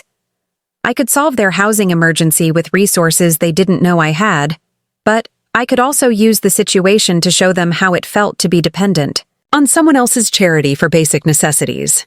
That evening, Sandra returned from work in a state of high anxiety after receiving notice from their property management company about the water damage and the requirement that all tenants vacate the building within 48 hours while emergency repairs were completed.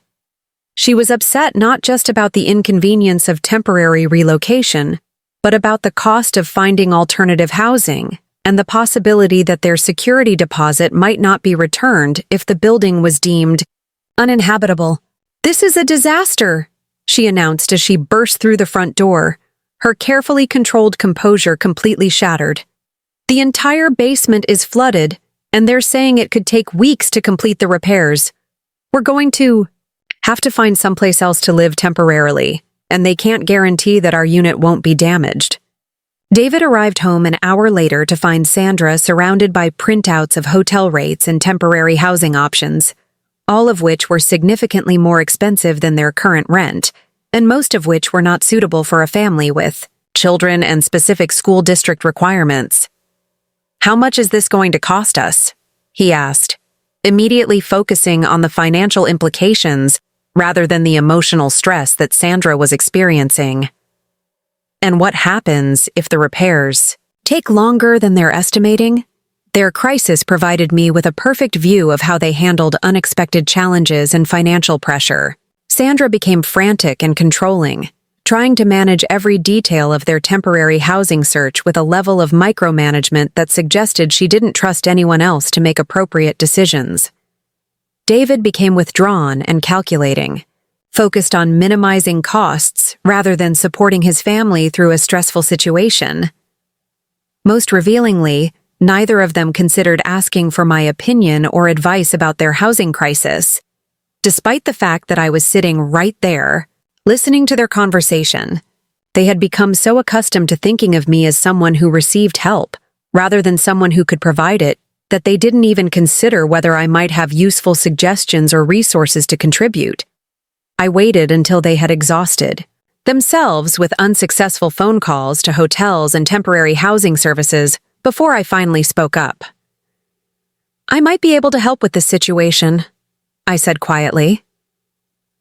Sandra looked at me with barely concealed irritation, clearly viewing any interruption from me as an additional complication rather than a potential solution. "Margaret, we appreciate the thought, but this isn't something that can be solved with $15,000. We need temporary housing for potentially several weeks." "I understand that," I replied, "but I think there might be options you haven't considered." The condescending tone Sandra used when she responded revealed everything I needed to know about how she viewed my cognitive abilities and practical understanding of their situation. "This is a very complicated situation that requires immediate action and significant financial resources. We can't afford to waste time exploring unrealistic solutions." That was the moment I decided that my evaluation period was complete. I had seen enough of how they treated me when they believed I was powerless, and I was ready to discover how they would behave when they learned about my actual circumstances.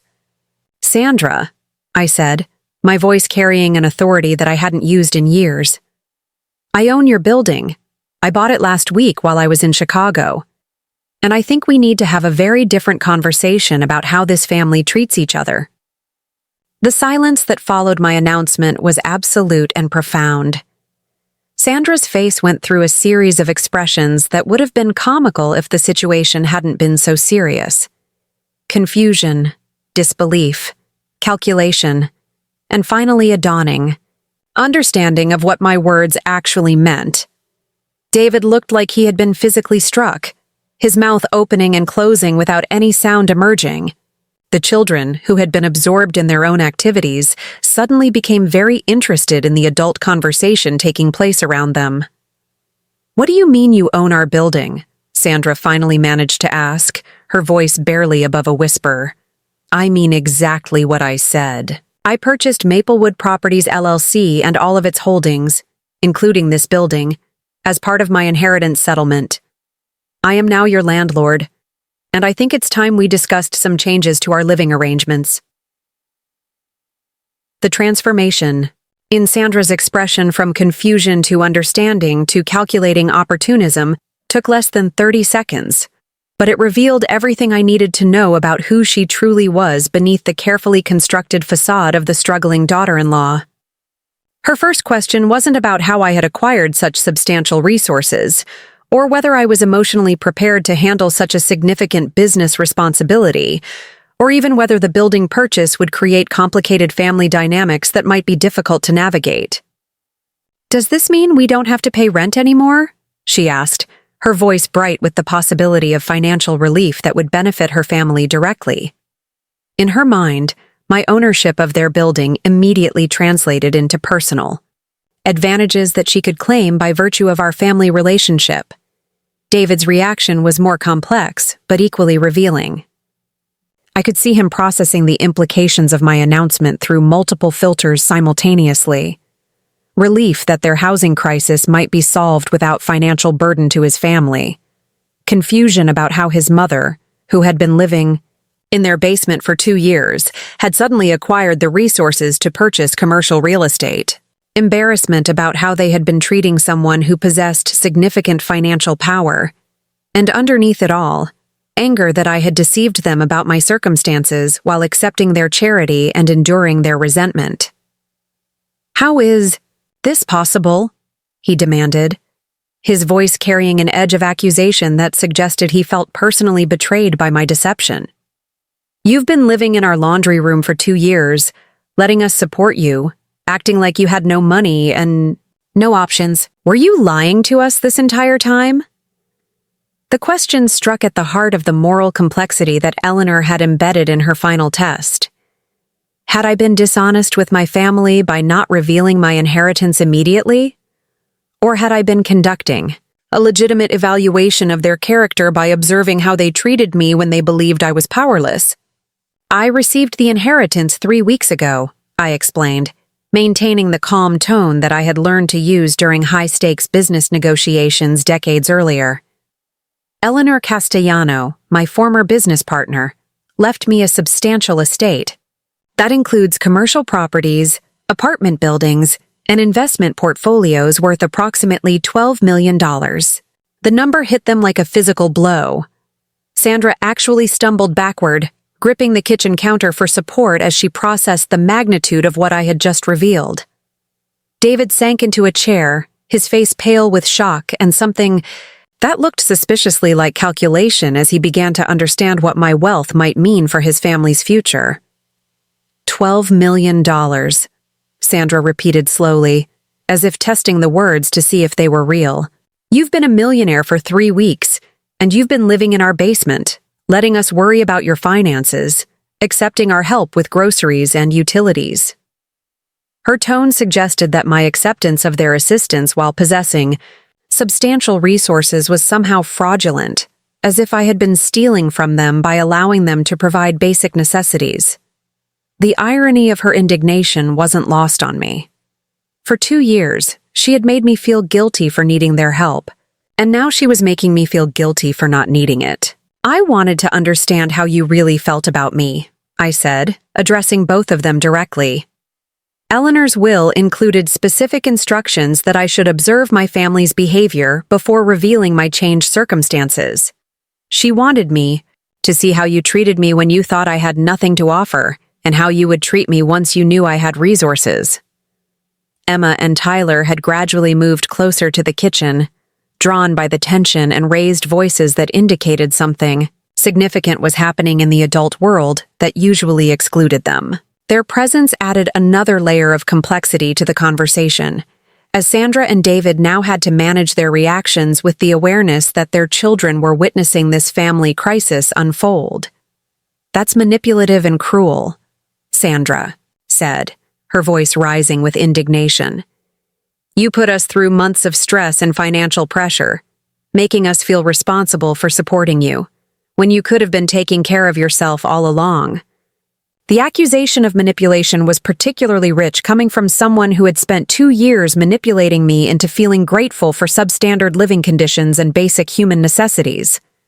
But I could see that Sandra genuinely felt victimized by my deception, unable to recognize the irony of her complaint about being treated unfairly. "You're right that it was manipulative," I acknowledged. "But it was also educational. I learned that you see me as a burden when you think I need your help, and as an opportunity when you think I can help you.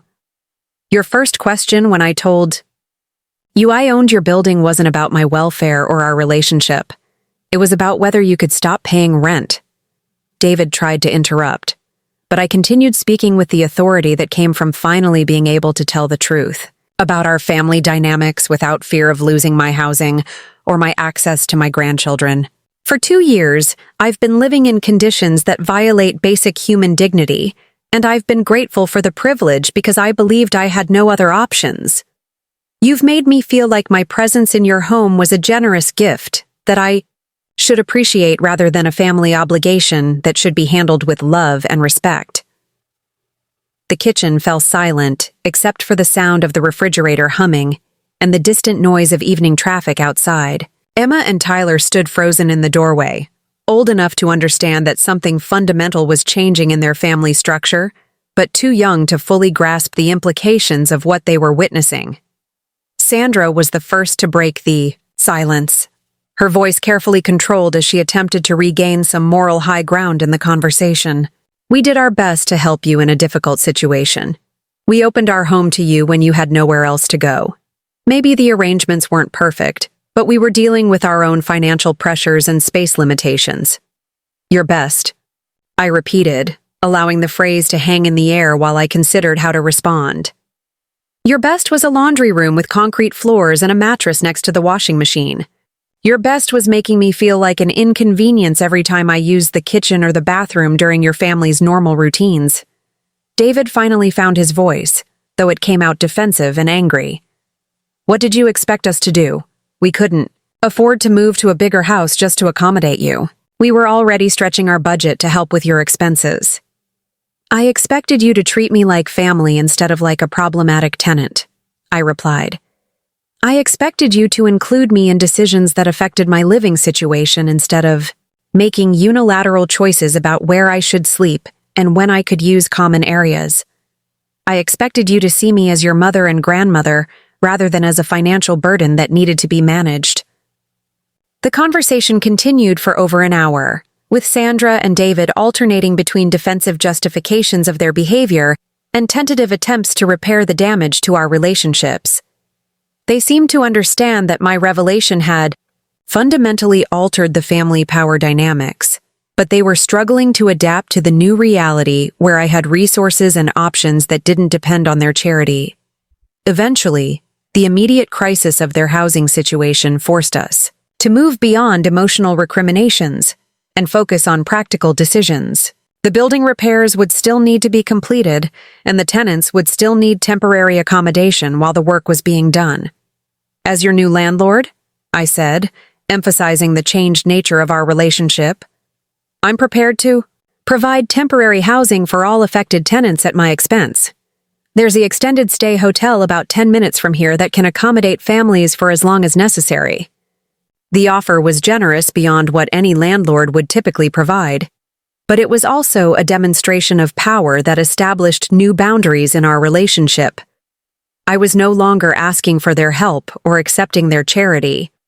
I was providing solutions to their problems using resources that they had no claim on and no control over. Sandra's response revealed how quickly she was adapting to the new circumstances. "That's very generous," she said, her tone now carrying the careful politeness that people use when speaking to someone who has power over their housing situation. "We really appreciate you taking care of this situation." The shift from family member to tenant had happened almost instantaneously, with Sandra now speaking to me the way she would address any landlord who was providing assistance beyond the basic requirements of their lease agreement. The intimacy and casual authority that had characterized her previous interactions with me had been replaced by respectful distance and calculated courtesy. Over the following weeks, I implemented changes that transformed not just my own living situation, but the entire dynamic of how my family related to me and to each other. I moved out of the laundry room and into a beautiful penthouse apartment that I purchased in the most prestigious building in town, a space with floor-to-ceiling windows, modern appliances, and enough room to entertain guests without anyone feeling crowded or imposed upon. The children were initially excited about visiting my new apartment, treating it like an adventure to see how their grandmother had suddenly acquired such luxurious accommodations. But Sandra carefully managed their access to me, clearly understanding that my changed circumstances meant I had the resources to provide opportunities and experiences that she couldn't match on her family's budget. David struggled more openly with the adjustment to our new relationship dynamic. He seemed caught between genuine remorse about how they had treated me and resentment about my deception during the evaluation period. Our conversations became formal and stilted, with both of us carefully avoiding topics that might lead to conflict or uncomfortable admissions about the past 2 years. But the most significant changes occurred in the broader community, as I began implementing Eleanor's vision for strategic real estate development that could revitalize entire neighborhoods, while providing sustainable returns on investment. The properties I had acquired in the Maplewood Heights area became the foundation for a comprehensive redevelopment project that improved housing quality, attracted new businesses, and created economic opportunities for long-term residents. The shopping center where Sandra bought groceries was renovated and expanded, with new tenants that included a high-end restaurant, a specialty bookstore, and a wellness center that offered services the community had been lacking. The medical building where her dental practice was located received infrastructure improvements that reduced operating costs for all tenants while improving the patient experience. These improvements weren't motivated by desire for revenge or to demonstrate my power over my family's daily environment. They were sound business investments that happened to benefit the community where my family lived, while also fulfilling Eleanor's vision of using real estate development as a tool for positive social change. Sandra and David's attitudes toward me continued to evolve as they observed the scope of my business activities and understood that my wealth wasn't just a windfall to be managed, but an active enterprise that required sophisticated decision-making and strategic planning. They began to see me not just as David's mother who had inherited money, but as a successful businesswoman who commanded respect in professional circles they had never imagined me accessing. The monthly family dinners that Sandra began organizing were different from any interactions we had shared during my time in their basement. I was now invited as an honored guest rather than included as a dependent family member. My opinions were solicited on topics ranging from the children's educational opportunities to David's career development plans. My experiences traveling and managing business interests became conversation topics that engaged the entire family. But perhaps the most meaningful change was in my relationship with Emma and Tyler, who gradually began to see me as an interesting person with stories to tell and resources to share, rather than as the elderly woman who lived in their basement and sometimes helped with homework.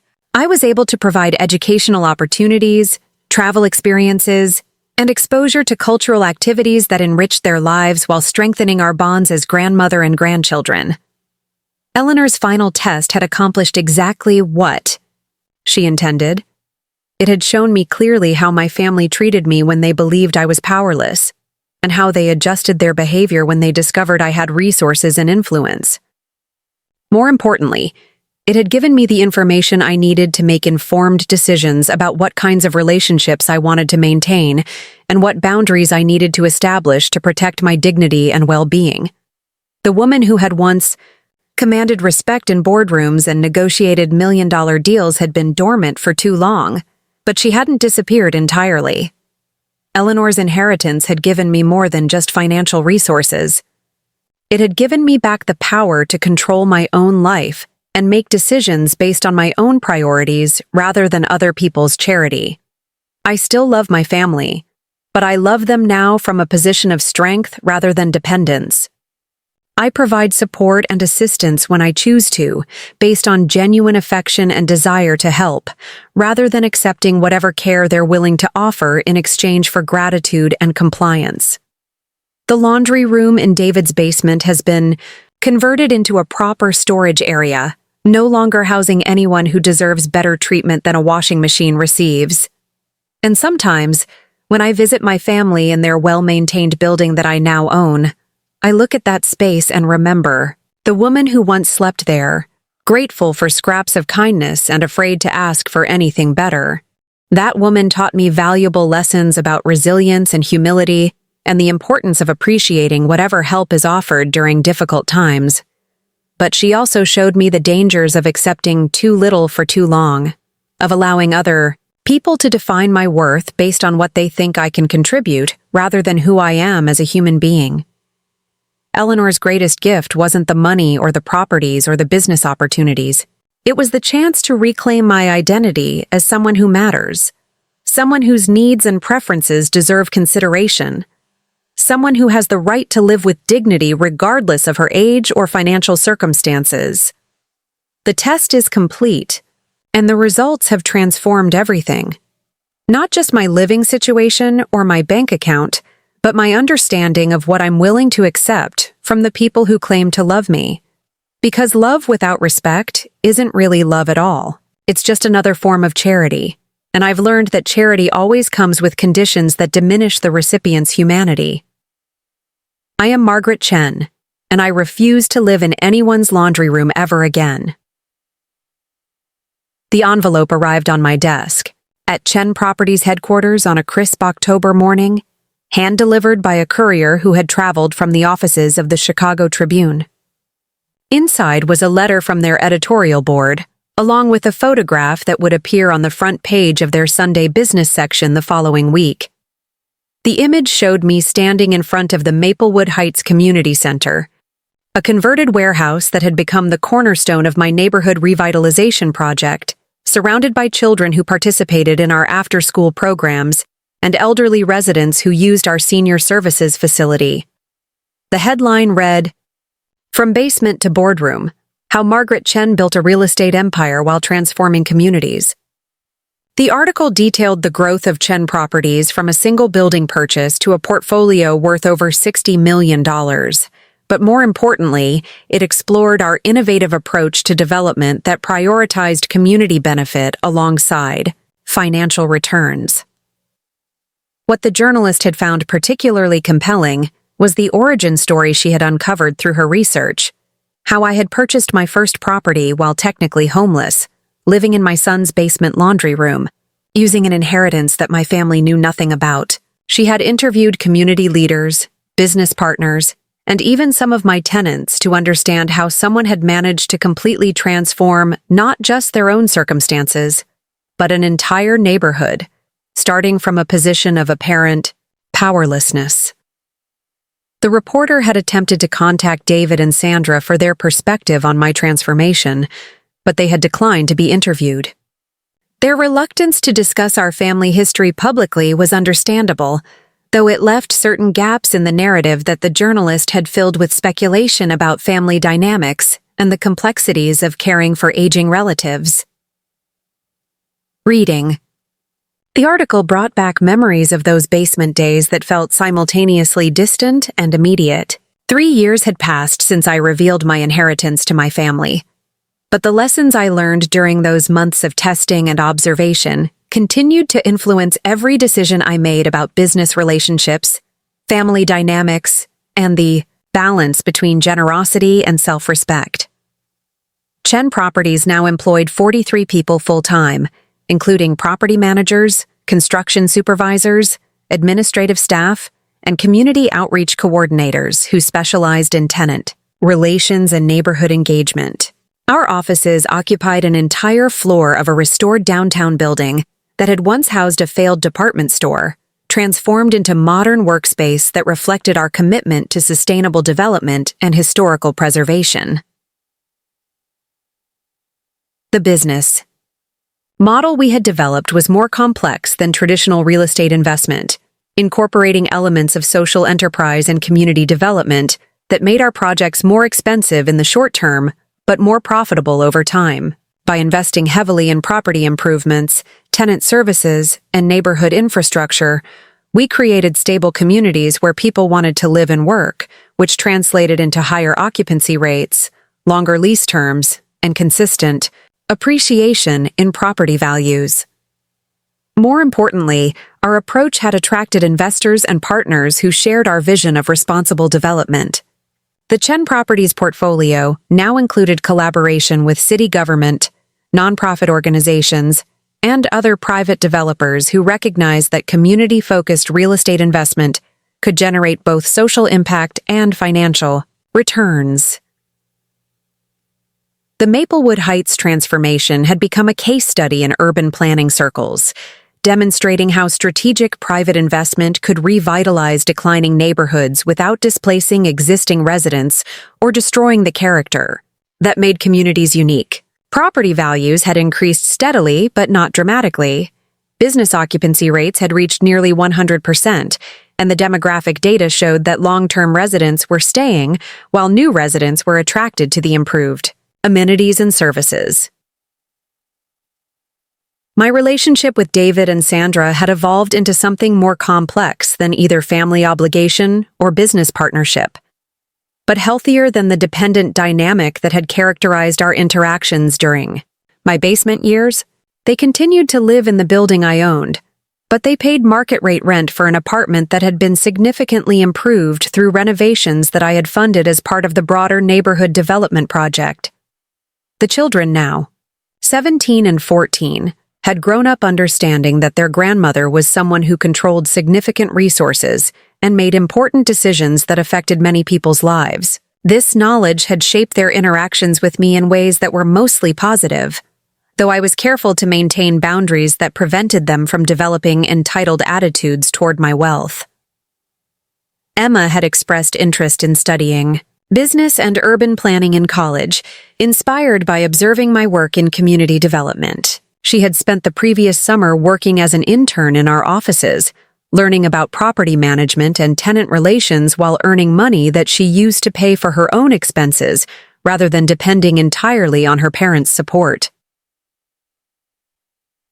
Tyler had shown aptitude for construction and renovation work, spending weekends with our maintenance crews and learning practical skills that complemented his academic studies. Both children seemed to understand that my success had created opportunities for them, but that those opportunities came with expectations about character, work ethic, and respect for other people, regardless of their economic circumstances.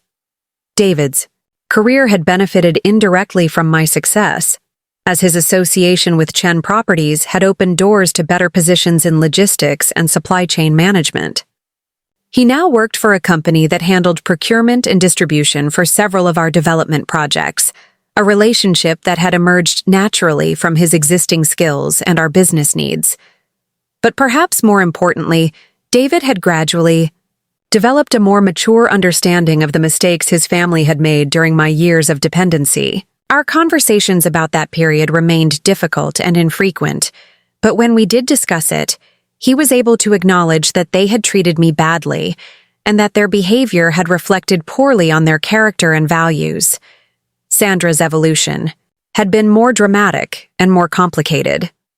The revelation of my wealth and business success had forced her to confront her own assumptions about aging, independence, and the obligations that family members owed each other.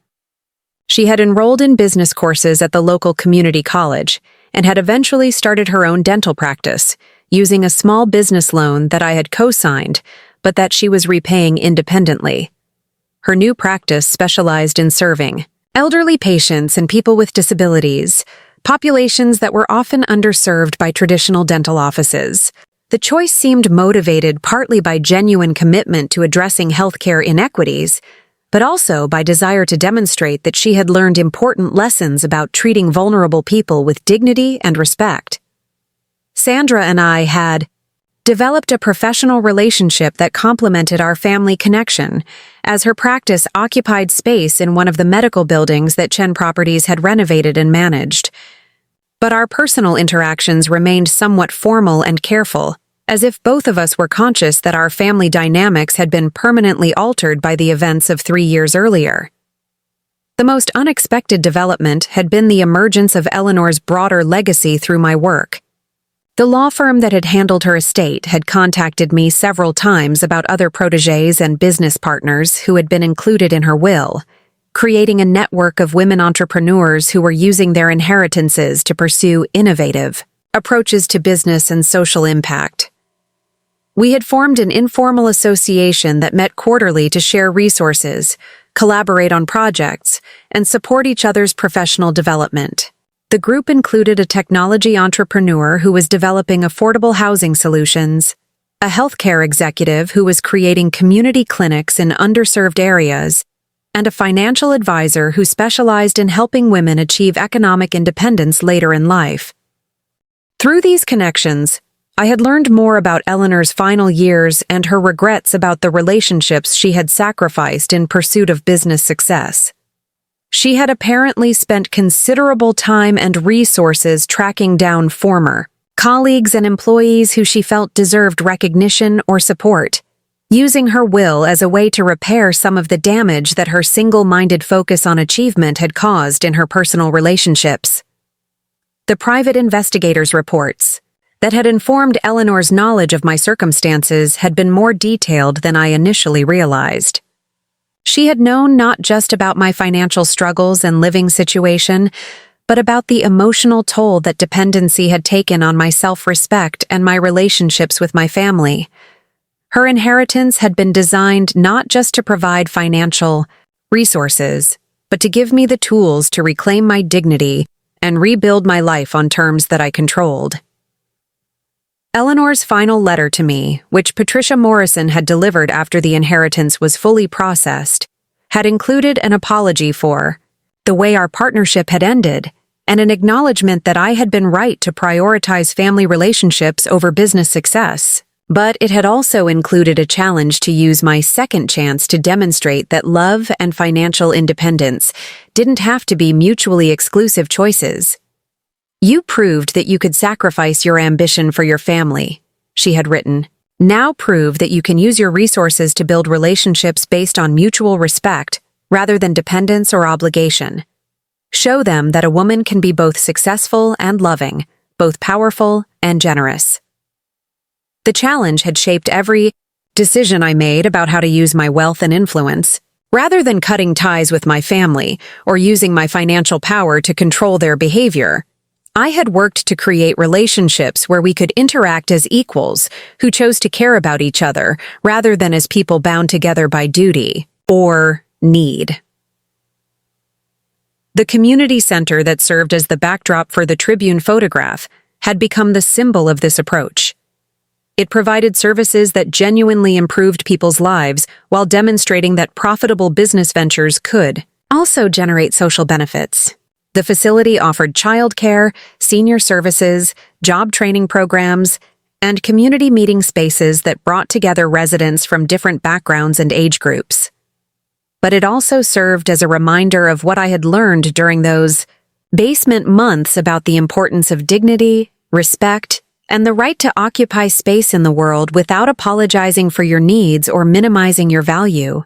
Every program we offered was designed to empower participants rather than create dependence, to build skills and confidence rather than just provide temporary assistance. As I finished reading the Tribune article, I realized that the most significant change hadn't been in my bank account or my business portfolio or even my living situation. It had been in my understanding of what I was willing to accept from other people and what I expected from myself in relationships with family, employees, tenants, and community members. The woman who had once slept next to a washing machine, grateful for scraps of kindness and afraid to ask for anything better, had learned to recognize her own worth independent of what she could provide for other people. She had learned that love without respect was just another form of control, and that genuine care required seeing people as complete human beings rather than as problems to be managed or resources to be exploited. Eleanor's test had revealed uncomfortable truths about my family's capacity for selfishness and manipulation, but it had also revealed my own strength and resilience. More importantly, it had given me the tools to build new relationships based on mutual respect and genuine affection, rather than obligation and guilt. The basement laundry room where I had spent 2 years learning these lessons now housed the building's improved mechanical systems and storage facilities. But sometimes when I visited the property for routine inspections, I would stand in that space and remember the woman who had lived there, invisible and grateful and quietly planning her liberation. She had been stronger than she knew, and wiser than she realized, and more valuable than anyone around her had bothered to recognize. It had taken Eleanor's inheritance to give her the power to prove those things to herself and to the world, but the qualities had been there all along, waiting for the right moment to emerge and transform everything. Up next, you've got 2 more standout stories right on your screen. If this one hits the mark, you won't want to pass these up. Just click and check them out. And don't forget to subscribe and turn on the notification bell so you don't miss any upload from us.